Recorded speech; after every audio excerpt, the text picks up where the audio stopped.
Welcome to Ask the Pastor with me, Steve Magno.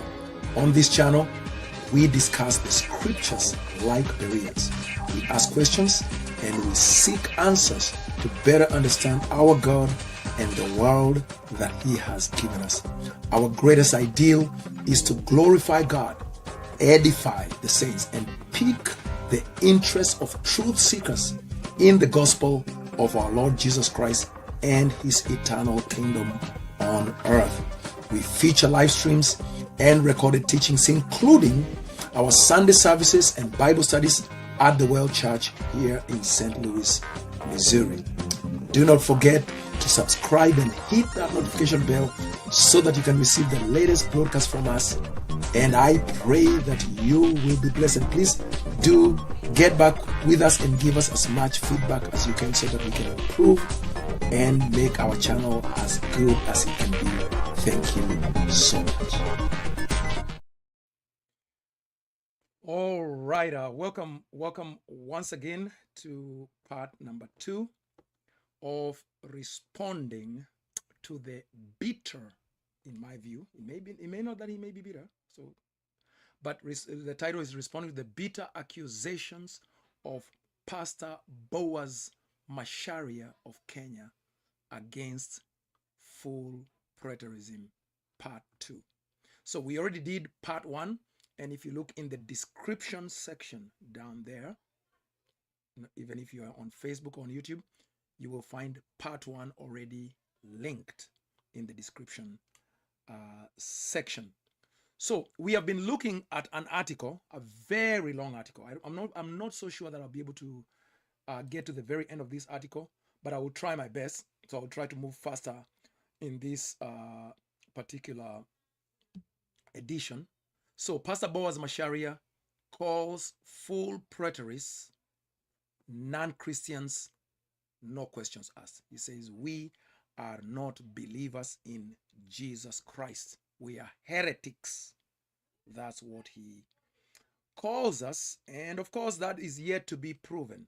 And of course, we will try to see if we can present a case for ourselves that shows that no, we are faithful to the scriptures. So now I had gotten to this point where I read this statement where he says, this is his article. The preterist misinterprets the already but not yet nature of Christian prophecy. He misunderstands the way that prophecy unfolds in history. Near and this generation lose their prophetic effect. Near and this generation lose their prophetic effect. So that's why I want to start off the discussion this time. Does the preterist make the words near and this generation lose their prophetic effect? Well, let's examine that. So the first thing I want to do is I want to look at the statement, this generation. Because you see, the preterist comes and says, and I'm a preterist, I'm a full preterist. I come and say, the statement, this generation, always, every time, without any veering from it, always means the generation Jesus is addressing. So I have a question presented here on Quora, which is a website where you can go and just present questions for people to discuss. And the question is asked, when Jesus uses the phrase, this generation, 14 times in the New Testament, which generation is he referring to? Since when he asked questions, he answered the people then who asked him.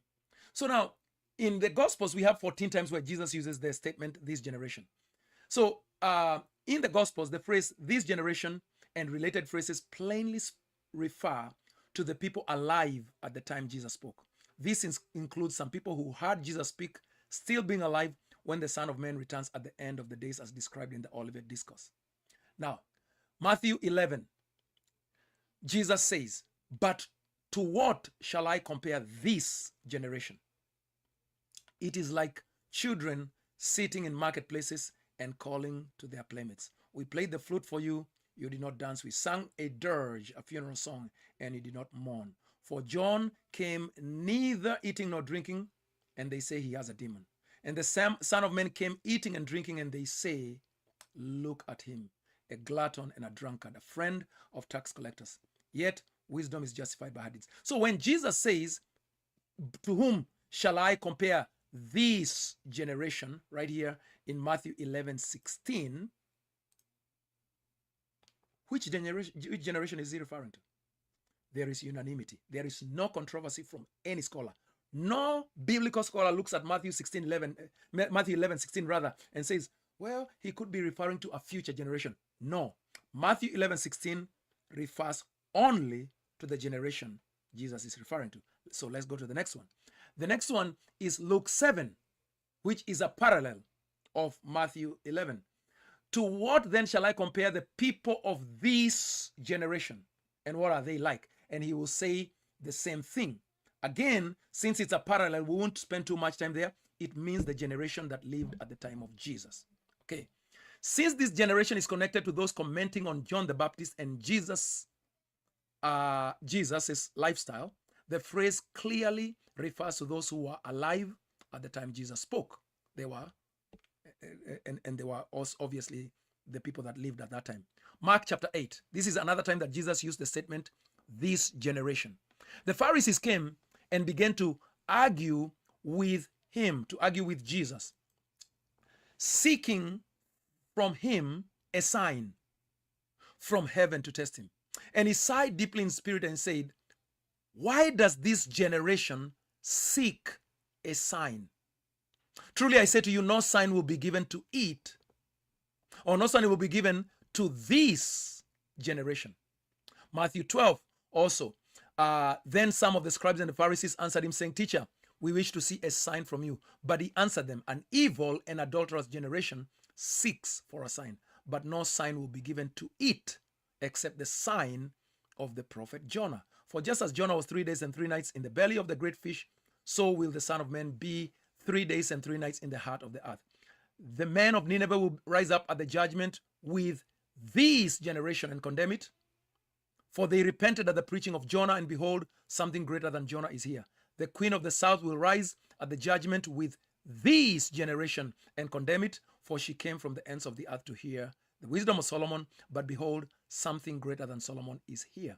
Luke 11, verse 29. So these are all the times that Jesus uses the phrase, this generation. And as we are showing, every single time, this phrase, this generation, every single time, it always means the generation he's addressing, the generation he is living in. And a generation in the Bible is any group of people living at the same time, or even more specifically, more prophetically, a 40-year period of the people living at the same time. So now in Luke 11, it says, when the crowds were increasing, he began to say, this generation is an evil generation. It seeks for a sign, but no sign will be given to it except the sign of Jonah. And he will say the same thing that he said up there in Matthew. So he says here at the end, the men of Nineveh will rise up at the judgment with this generation and condemn it, for they repented at the preaching of Jonah, and behold, something greater than Jonah is here. Scribes and Pharisees seek a sign, but no sign will be given to this generation except the sign of Jonah. That is the resurrection. Clearly, it is the people alive at the same time that Jesus spoke. What about when Jesus was condemning the Pharisees and he used the phrase, this generation? In Matthew 23, verse 35, he says, so that on you may come the righteous blood shed on earth, from the blood of righteous Abel to the blood of Zechariah, the son of Berechiah, whom you murdered between the sanctuary and the altar. Truly I say to you, these things will come upon this generation. Same thing is said in Luke chapter number 11, verse number 50, so that the blood of the prophets shed from the foundation of the world may be charged against this generation. From the blood of Abel to the blood of Zechariah, who perished between the altar and the sanctuary. Yes, I tell you, it will be required of this generation. The Pharisees will receive the punishment they deserve. It is clear this generation refers to the people alive at the time that Jesus spoke. There is no other referent on which the phrase can be hung. the emphasis applied by truly I say to you, yes, I tell you, support the intended immediacy of the warning. Therefore, now we come to the eschatological statements. Mark 13, verse 30. Truly I say to you, this generation will not pass away until all these things take place. Matthew 24, 34. Truly I say to you, the generation will not pass away, or this generation will not pass away until all these things take place. And Luke 21, 32. Truly I say to you, this generation will not pass away until all has taken place. All the events described in the Olivet Discourse, including the return of the Son of Man and the end of days, will take place before this generation. The people alive at the time Jesus spoke has passed away. This is plainly in line with the other predictions made about the coming of days. So Pastor Boaz Macharia from Kenya says, let me put up his statement again. He says that full preterists misinterpret near and this generation so that they lose their prophetic effect. Are full preterists misinterpreting the meaning of the statement this generation?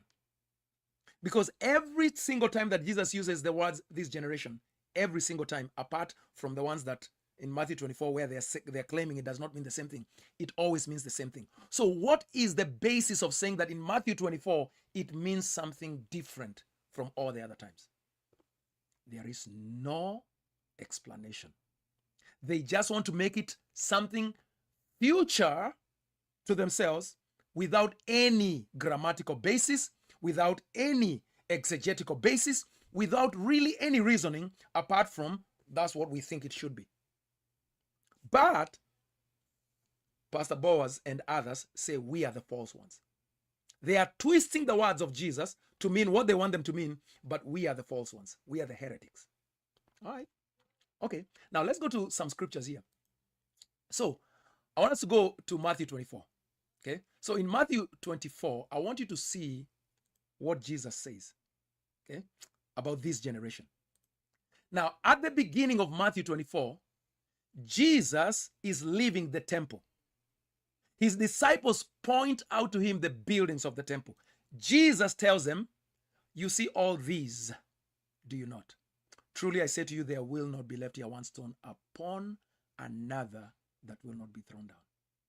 So that's one thing. So in verse number 2, Jesus says the temple is going to be destroyed totally. One thing, the destruction of the temple.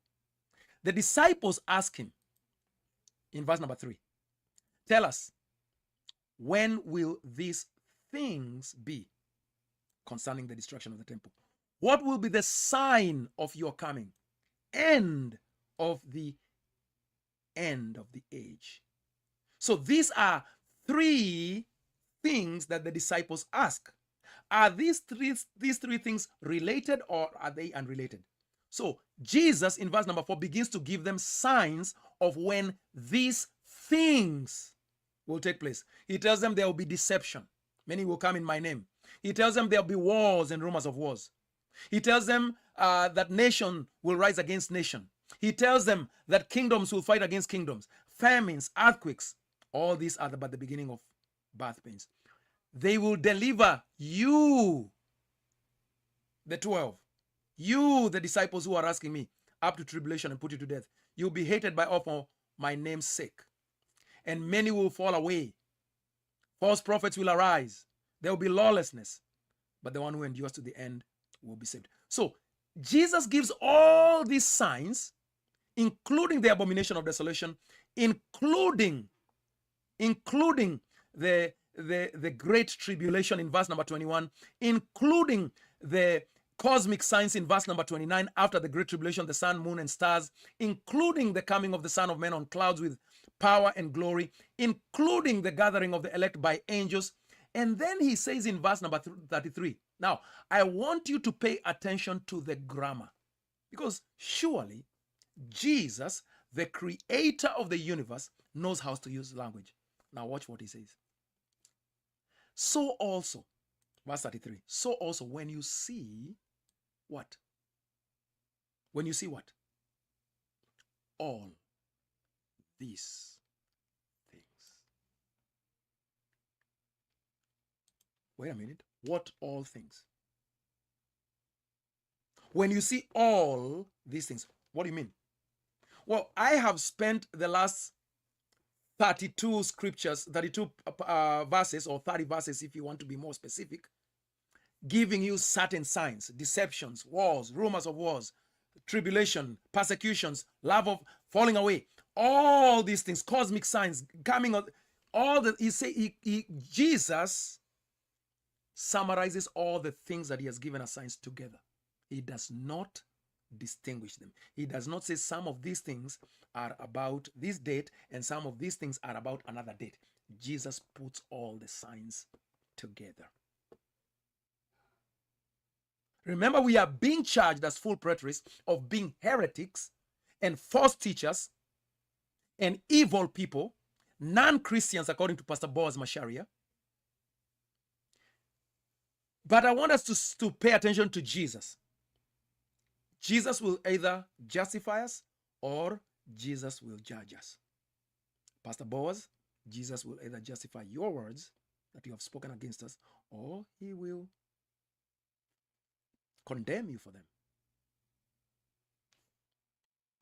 So also when you see all these things, you know he is near at the very gates.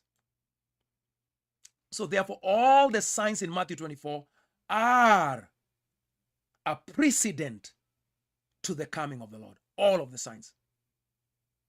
Truly I say to you, this generation will not pass away until all, not some, not most, but all these things take place.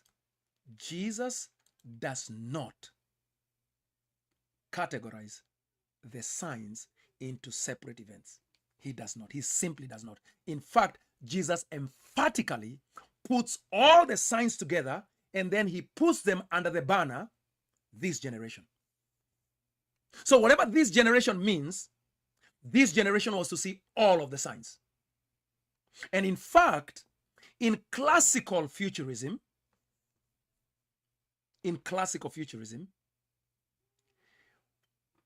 most futurists say that Jesus is saying that the final generation is the one that will see all the signs.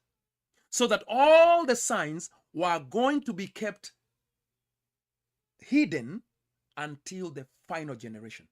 In classical futurism, it is only the final generation that sees all of the signs. That's classic futurism. There is no scholar who suggests that the signs would be seen by all generations. Not a single scholar that I know of. Because all of the signs in Matthew 24 are to be experienced, to be observed by this generation. So, whether this generation is present to Jesus or future to Jesus, only one of two generations are able to see the signs. Either the generation of Jesus, which is naturally the meaning of the word, the phrase this generation, or a much future generation from Jesus. There is no middle and there is no middle ground. There is no space where Jesus says some of the things will be seen by this generation and some of the things will be seen by that generation. No, Jesus says that all of the things would be seen by this generation. Well, all of the things must necessarily include verse number 2. There will not be left here one stone left out upon another. That was the basis of the questions of Jesus. So, is there any exegetical basis? Is there any exegetical basis to delay and postpone this generation more than 2,000 years? There is none. And in fact, to delay the phrase this generation to 2,000 years later is to directly contradict the words of Jesus, because Jesus said the temple and all the other signs were all going to happen in one generation. History tells us that the temple in Jerusalem was destroyed within exactly 40 years of Matthew 24. Within the generation. The destruction of the temple was one of the signs. But Jesus says that all of the signs take place in the same generation. So either Jesus was right about the temple, which Pastor Boaz agrees that Jesus did prophesy about the temple. But if Jesus did prophesy about the temple, then he also prophesied that all the other things were going to happen together with the destruction of the temple, because those are the explicit words of Jesus. The full preterist is simply being faithful to the words of Jesus Christ. The full preterist is not trying to do some theological gymnastics and to split passages that clearly have no split in them. None. It is the futurists like Boaz Macharia who are twisting the words of Jesus Christ. It is the full preterist who is actually being faithful to the words of Jesus Christ. Now, I will the thing about near, I will only mention it. I will not show you scriptures. He says that we make the word near to lose its prophetic effect. We full preterists make the word near to lose its prophetic effect. Now, because he does not spend a lot of time explaining what it means, I'm not going to spend time there. If he ever gets back to me, if he ever addresses this apologetic exercise that I'm doing right now against his polemic, I want him to show me any time where in the Bible the statement near was ever used of an event that was thousands of years later. One time. Because the word near is used many times in the Bible. It is near. The time is near. The day of the Lord is near. But in every time that the Bible uses the word near, the event that the prophet is prophesying about is always imminent and near to the prophet. Whether it's Joel, whether it's Isaiah, whether it's Jeremiah, they always speak about things that are near to them. The word near in the Bible never, ever means something that is not near. So let's go to the next charge. So now he comes into the historical argument. And he says preterists, the word preterist comes from the Latin word for past. This false idea of preterist first came into theological writing in 1614 as a Spanish Jesuit priest, Luis de Alcazar, attempted to write against the Reformation's historicist position of the interpretation of prophecy. This false doctrine sat quietly for many years, and then in 1878, James Stewart Russell wrote a book called The Parousia, a critical inquiry into the New Testament doctrine of our Lord's second coming. Eventually, this era died down, but in recent years, a number of internet warriors and self-taught, self-appointed pastors and alleged theologians have again revived the idea that the resurrection is past and that the judgment is behind us, and the world we are living in is what the hope of the Christian life looks like. So that's quite a mouthful. So I'm going to address that part now. So, is it true, according to Pastor Boaz, is it true that the preterist ideas, number one, that they are false? Number two, is it true that the preterist ideas first came into existence in the year 1614? Those are the two things I want to deal with first. What does the word preterist mean? The word preterist simply means past, something that was done in the past. So, by definition, all Christians are preterists. Pastor Boaz, in case you do not know how to define words, you are a preterist. The question is not whether you are a preterist or not. The question is whether you are a full preterist or whether you are a partial preterist. You are one of the two, automatically. Let me prove it to you. Preterist means past. Pastor Boaz Masharia, and those of you who watch me now or later, do you believe that the exodus of Israel from Egypt by Moses happened in the past? Yes or no? I know the answer is yes.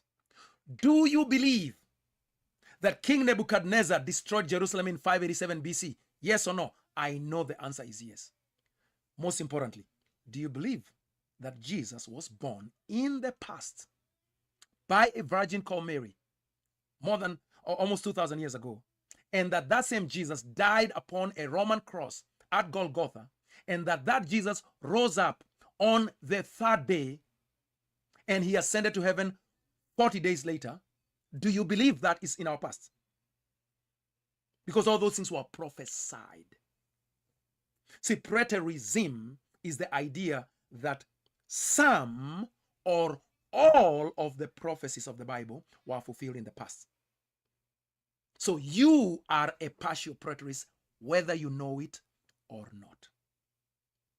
The only difference between you and I is that I'm a full preterist, but we are both preterists. So when you say in your statement here that the preterist is a false idea and that preterism came into existence in 1614, that belies your ignorance. That belies just your simple ignorance. This article you did not write, Pastor Boaz. This article you copied and pasted from someone on the internet. That is a fact. I know you did not write this article in any form.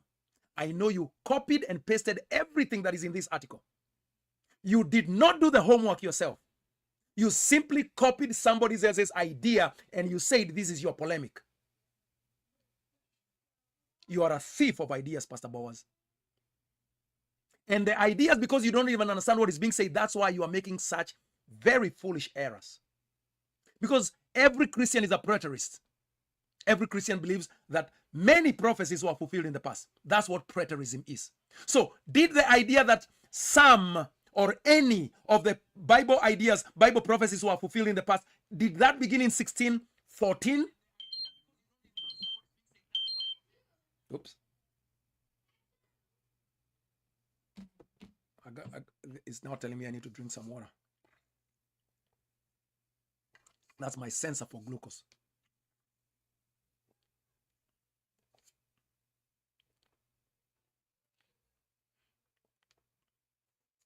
Okay. So, Pastor Boaz Masharia says that the false idea of preterism first came into writing in 1614. That is false. Is it true that there was a Spanish Jesuit priest who attempted, not just attempted, but did a pretty excellent job in writing against the Reformation's historicist position? Yes, that part is correct. But Louis Alcazar was not the first person to come up with the preterist idea. Louis Alcazar was simply the first person to give an organized exegetical writing showing that what the reformers were saying about the Pope was not biblically correct. Because the reformers like Martin Luther and John Calvin were saying that the Pope in the 17th century was the man of lawlessness.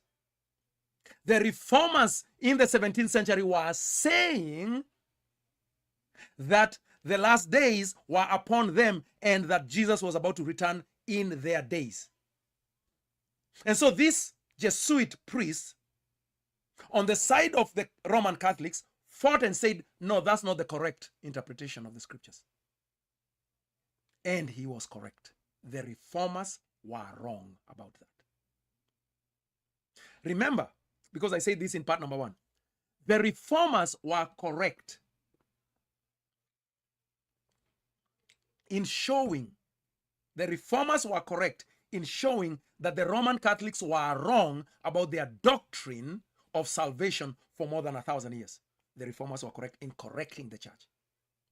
The Catholics were correct in showing that the reformers were wrong about their identification of the Antichrist.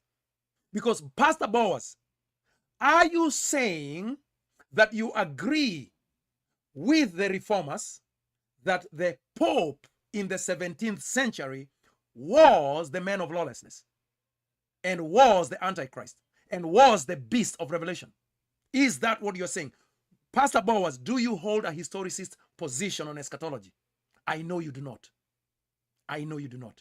So therefore, when you bring up the Jesuit priest as your proof that full preterism is a heresy, you are shooting yourself in the foot, because you do not even understand what Luis Alcazar was fighting against. You do not understand what the argument was. You copied and pasted the things from the internet, and then you now say that the people who preach preterism today, you call them, what did you call them? You call them a number of internet warriors. That's what you call them. And self-taught, self-appointed pastors and alleged theologians. So Pastor Boaz Macharia, who appointed you? You are writing these things on Facebook. You have never, ever, ever written a theological paper at any time of your life. I am not even sure you have gone to Bible school. Maybe you have. I know you have never published a theological paper. I have published at least 2 books. But you are saying I'm a self-appointed, alleged theologian. Show me your published works. Show me your published works. Because the proof has to be in the pudding. Put your money where your mouth is. Show me your quality. Because it's me you are attacking. I know it's me you are attacking. I am sure it's me you are attacking. Because I was the first person to introduce preterism in Kenya. I know that for a fact. I know that preterism is in the country of Kenya because by the grace of God, I introduced it. And I'm thankful that God gave me the grace and the privilege to be the first person to introduce it in the country of Kenya. Because as far as I know, before the year 2019, I had never ever heard of any Kenyan anywhere speaking about preterism. Excuse me, guys. I need to check my blood sugar. The sensor keeps going up. So,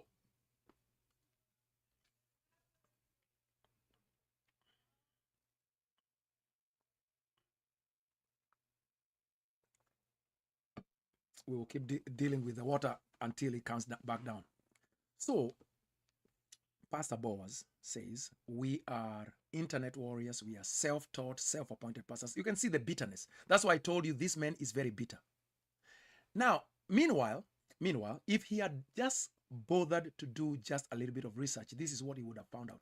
I went on ChatGPT, which is just an internet tool like you can use on Google, and I said to ChatGPT, ChatGPT doesn't know me.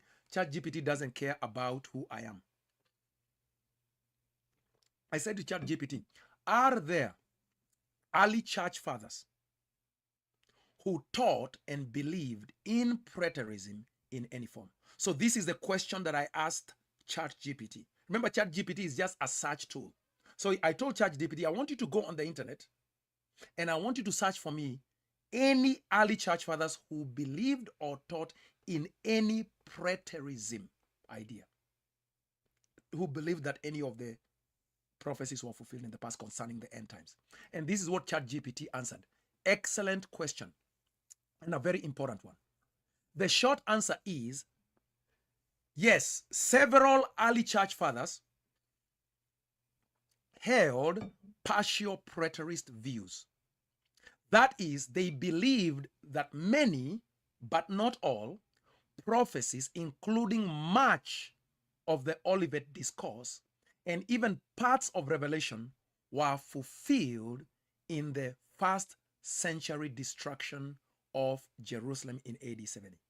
However, we always have to be honest.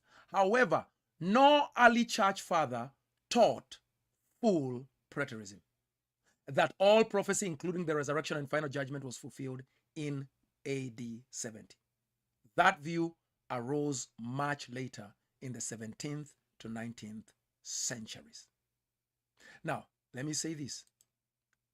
Louis Alcazar did not present a full preterist position. The Roman Catholics at no point have ever believed in full preterism, ever. So Louis Alcazar in the 17th century did not say full preterism. What Louis Alcazar did is that he presented a systematic exegetical work showing partial preterism, proving that the majority of end-time prophecies were fulfilled in the past, and therefore the only thing that was left was the second coming. So he was not even presenting a full preterist position, like Pastor Boaz suggests. Now, here is a detailed background. Eusebius of Caesarea, in AD, who lived between AD 260 and 340, is an early church father. He's a father of church history. He had strong preterist elements. He wrote a book called Ecclesiastical History, Demonstratio Evangelica. What he taught. Eusebius explicitly identifies the abomination of desolation and much of Matthew 24 with the Roman destruction in AD 70. So, Pastor Boaz says, before 1640, no one had ever suggested that. That is demonstrably false, Pastor Masharia. So, Demonstrata Evangelica in section 3.5 says all these things were fulfilled in this way in the siege of Jerusalem. He, Eusebius, also connects the persecution of the early church to prophecies in Daniel and Revelation. So, Eusebius says that the persecution of the church in the book of Revelation and in the book of Daniel were all fulfilled before AD 70. Now remember, Eusebius is living before 300 AD or around 300 AD. He is considered to be the father of church history. He says that parts of Revelation were fulfilled before AD 70. But how could parts of Revelation be fulfilled before AD 70 if Revelation was written in AD 90? Are you seeing the issue with that? So anyway, it says here in this article, preterist approach for Eusebius was in the Olivet Discourse, in Daniel, and in the early parts of Revelation. He was a futurist regarding the final resurrection and the judgment? Yes, we acknowledge that. Number two, Clement of Alexandria, living between 150 to 215 AD. Clement of Alexandria had moderate preterist ideas. Key point, he referred to Jesus' prophecies of judgment as fulfilled historically, likely in connection with the fall of Jerusalem. Quote, he viewed the Jewish nation as already judged and the temple as no longer standing as God's dwelling. That's Clement of Alexandria. So Clement of Alexandria says the temple of end times was already destroyed. However, Clement was a futurist. What I'm trying to show here is Pastor Masharia, Boaz Masharia, says preterism came into existence in the 17th century. Church history tells us as early as the 2nd century, many church fathers were already reading the scriptures and saying, whoa, this got fulfilled. They were partial preterists. So therefore, the idea that preterism came into existence in the 17th century cannot be in any way supported.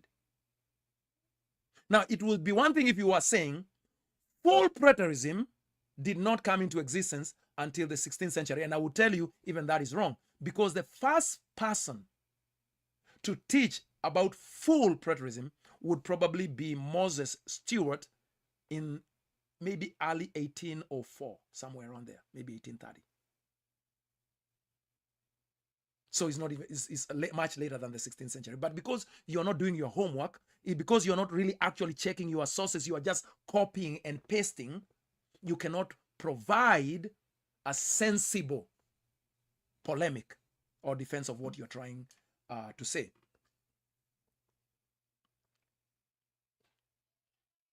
So now, so there's Clement of Alexandria, and I'm not going to read all of this. There is Origen. He was also a preterist. He says the days of vengeance were fulfilled when Jerusalem was destroyed, on his commentary on Matthew. All these are futurists, but they had preteristic ideas. What about Athanasius? Athanasius lived between 296 AD and 373. He writes that the kingdom of Christ has already come and is now filling the world, implying the prophecies of the kingdom were fulfilled in the church. He viewed the old covenant was completely ended and Jerusalem as judged in the coming of Christ. So Athanasius thought that the coming of Christ had already happened.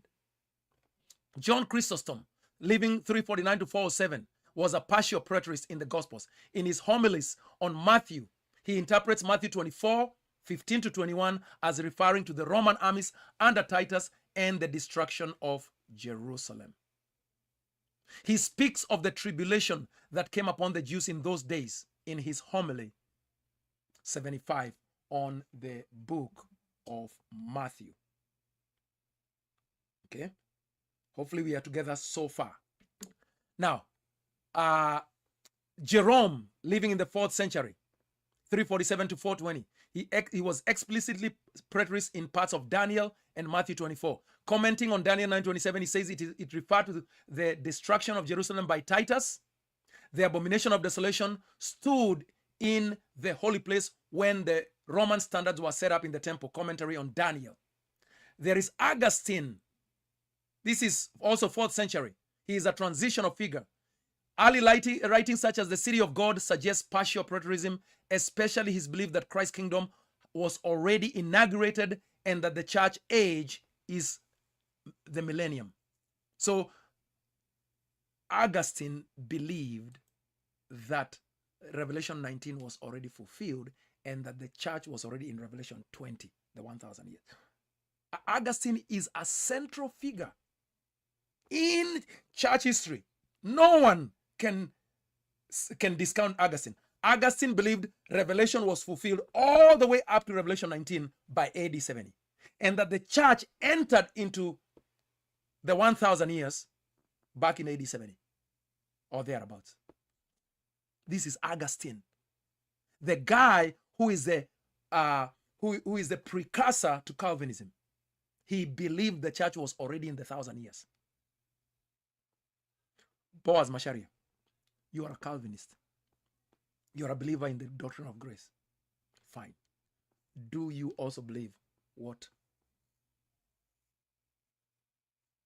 Augustine believed? Do you believe that the church is already in the 1,000 years right now? And that it has been in the 1,000 years for a long time? 1 second, guys. Hello.